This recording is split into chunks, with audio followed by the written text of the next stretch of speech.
ஒரு மோசமான சட்டமன்றத்தை தமிழ்நாடு வரலாறு இதற்கு முன்பாக கண்டதில்லை.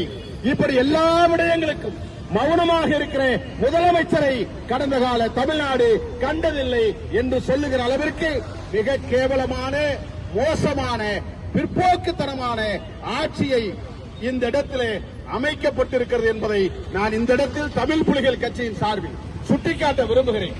அந்த அடிப்படையில் இந்த நிகழ்ச்சிகளை எல்லாம், இந்த கொலைகளை எல்லாம், இந்த வன்முறைகளை எல்லாம் தடுக்க வேண்டிய தாவேக அரசு, ஜோசப் விஜய் அவர்கள் உரிய நடவடிக்கைகளை அவர்கள் மேற்கொள்ள வேண்டும். இவையெல்லாம் கடந்து போகிற செய்திகள் அல்ல. கோவையில் நடந்த கொலை என்பது முழுக்க முழுக்க அவர்களுடைய பெற்றோர்கள் சொல்லுகிறார்கள். எங்கள் மாணவனிடத்திலே பள்ளி நிர்வாகத்தை சார்ந்தவர்கள் இதையெல்லாம் கேட்டார்கள். இதையெல்லாம் சொல்லுங்கள், நாங்கள் வெளியே சொல்ல மாட்டோம் என்று வாக்குறுதி போல, வாக்குமூலத்தை போல அமுதனிடத்திலே கல்லூரி நிர்வாகம் வாங்கி இருக்கிறது. கல்லூரி நிர்வாகம் அமுதன் என்ன சொன்னான் என்பது தெரியும், காவல்துறைக்கு அமுதன் என்ன சொன்னான் என்பது தெரியும்.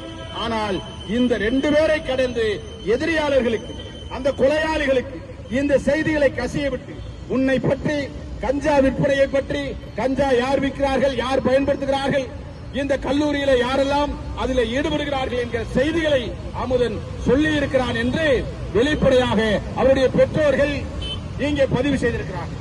ஆனாலும் காவல்துறை நடவடிக்கை எடுக்கவில்லை. இப்படிப்பட்ட ஒரு அவலமான நிலை தமிழ்நாடு முழுவதும் நடக்கிறது, குறிப்பாக கோவையிலே நடக்கிறது. ஆனால் நாம் கேட்கிற செய்தி என்னவென்று சொன்னால், இப்படியெல்லாம் கொலைகள் நடக்கிறது.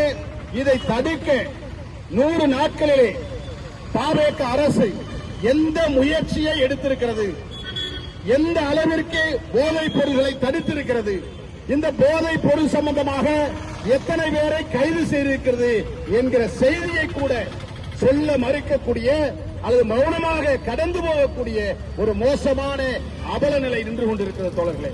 இவற்றையெல்லாம் தமிழ்நாடு மக்கள் நாம் கொதித்தள வேண்டும். தமிழ்நாட்டினுடைய இளைஞர்கள் வழிதவறி போகக்கூடாது.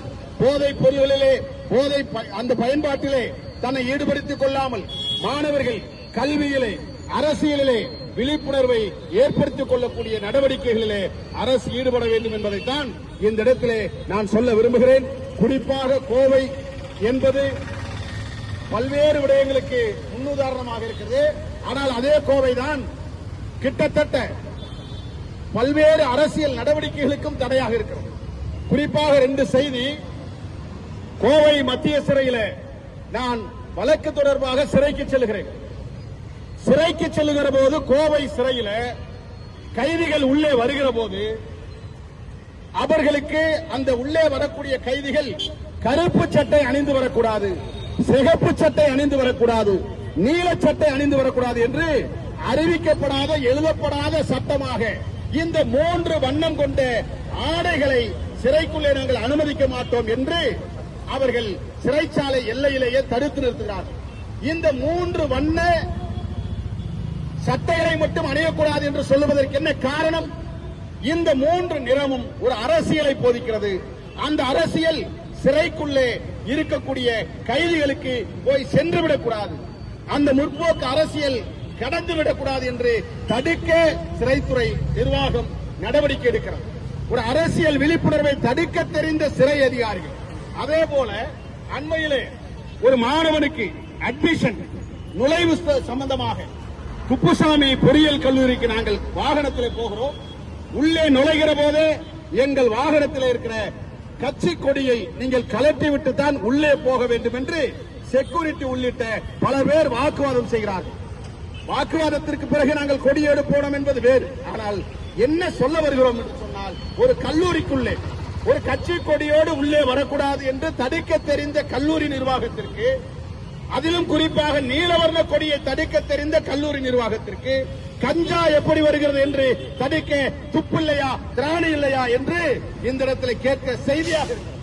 ஆக ஒரு கல்லூரி நிர்வாகமாக இருக்கட்டும், சிறைத்துறை நிர்வாகமாக இருக்கட்டும், காவல்துறை நிர்வாகமாக இருக்கட்டும், எந்த இடத்திலும் அரசியல் விழிப்புணர்வை ஏற்பட்டுவிடக்கூடாது என்கிற தடுக்கிற முயற்சியிலே ஈடுபடுகிற காவல்துறையோ, பள்ளி கல்வித்துறையோ அல்லது சிறைத்துறையோ, இந்த நிர்வாகம் எல்லாம் இதை தடுக்க முயற்சி எடுப்பதைப் போல இந்த போதைப் பொருள்களை தடுக்க முயற்சி எடுக்க வேண்டும். இங்கே போதைப் பொருள்களை நீங்கள் நினைத்தால் உடனடியாக தடுக்க முடியும். ஆனால் தடுப்பதற்கான திட்டங்கள் அரசிடம் இல்லை. குறிப்பாக போதையில்லாத தமிழ்நாடு என்று முதல்வர் ஜோசப் அவர்கள் சொல்லுகிறார்கள். போதையில்லாத தமிழ்நாட்டு என்று சொல்லுகிற போது அவர் போதை என்ற வரையறைக்குள்ளே இந்த கஞ்சா, பான்பிராக் போன்ற இந்த பொருள்களை கொண்டு வருகிறார்கள். ஆனால் சாராயம் விற்பது என்பது போதைப் பொருளுக்குள்ளே வருமா வராதா என்கிற கேள்வி சாதாரண கேள்விதான். போதை பெற்றதான் சாராயமும் வருது, மதுக்கடைகளும் வருது. போதையை நாங்கள் போதையில்லாத தமிழ்நாடாக உருவாக்குவோம் என்று ஜோசப் விஜய் சொன்னால் மதுக்கடைகளையும் மூட வேண்டும், குறைந்தபட்ச மதுக்கடைகளை குறைக்க வேண்டும். 700 கடைகள் குறைக்கப்படுகிறது என்று சொல்லப்பட்டாலும் குறைக்கப்படவில்லை. மாறாக இப்பொழுது கடைகள் விரிவுபடுத்தப்படுகிறது. அந்த மதுவினுடைய சரக்குகள் கூடுதலாக 20 கம்பெனிகள் அதிகப்படுத்தப்படுகிறது. வீட்டிலே இருந்து கொண்டே சாராயத்தை அந்த இணைய வலைதளத்திலே உறுதி செய்து கொள்ளலாம், பெற்றுக் கொள்ளலாம் என்கிற அளவிற்கு இந்த சாராயம் வீடுதோறும் போய் செல்லுகிற அளவிற்கான ஒரு முன்னேற்பாட்டை இந்த தாவேக அரசு செய்கிறது என்று சொன்னால் இதற்கு பெயர்தான் போதை இல்லாத தமிழ்நாடா? ஆக போதை இல்லாத தமிழ்நாட்டை விஜய் அவர்களால் எழுப்ப முடியாது என்பதை விட எழுப்பதற்கான திட்டங்கள் தாவேக அரசிடம் இல்லை. இதை தாவேக அரசுடைய ஆதரவாளர்களோ ஜனநாயக சக்திகளோ தெரிந்து கொள்ள வேண்டும். இப்படிப்பட்ட நிலையில் தாவேக அரசு உடனடியாக சட்டம் ஒழுங்கை சரி செய்ய, மாணவர்கள் கொலையை தடுக்க, பெண்கள் குழந்தைகள் மீதான அந்த வன்முறைகளை தடுக்க உரிய முயற்சி மிக தீவிரமாக அவர்கள் களமிறங்கவில்லை என்று சொன்னால் இதுபோன்ற ஜனநாயக சக்திகள், நாங்கள் புதிதாக ஒரு ஆட்சி அமைந்திருக்கிறது, அந்த ஆட்சிக்கு குறைந்த கால அவகாசம் வேண்டும் என்று அமைதி காக்கிற இந்த நிலையில் ஏராளமான படுகொலைகள் நடந்துவிட்டது. இனிமேலும் கால அவகாசம் என்பது சட்டம் ஒழுங்கை பாதுகாக்க தேவையில்லை என்ற நிலையில் இதுபோன்ற குற்றச்செயல்கள் தொடர்மையானால் ஜனநாயக சக்திகள் தமிழ்நாடு முழுவதும் போராட்ட களத்தில் இறங்குவார்கள்.